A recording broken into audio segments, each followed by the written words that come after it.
In a surprising twist of events, President Cyril Ramaphosa announced a cabinet reshuffle on Tuesday night. The announcement would affect VBS implicated Thembi Simelane, who has been moved to the Human Settlements portfolio.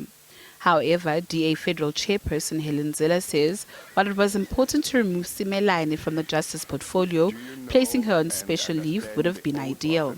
We understand that the President knew about the allegations against Minister Nkadimeng before he appointed her as the Minister of Justice. So a lot of questions need to be asked about that, because as we know, the whole VBS scandal is still before the courts, and a Minister of Justice can have absolutely no conflict of interests in that position. And of course, if it is true that Minister Nkadimeng got a loan from the VBS, then her position would create a very major conflict of interest. So it is very important that she is moved out of justice and constitutional development.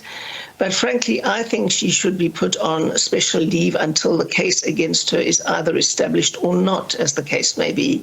Earlier this year, reports revealed that Simelane had received over R500,000 loan from a VBS broker. Since then, scores of political parties have called for a removal. In September, Simelane presented herself before the Justice Portfolio Committee in Parliament to account for what happened. In answering questions in the National Assembly, the President says he was giving Simelane's reports consideration.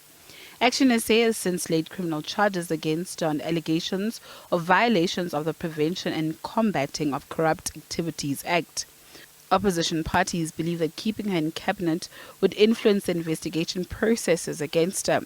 However, political analyst Sandile Swana believes that Simelane is being targeted. So Nkadimeng is being targeted not because he's the worst participant in the VPS scandal. The VPS scandal is an ANC scandal, actually. And there are many senior ANC members who are there. The Pala issue, and some of them were implicated in the Ganda issue in any way, and many other issues.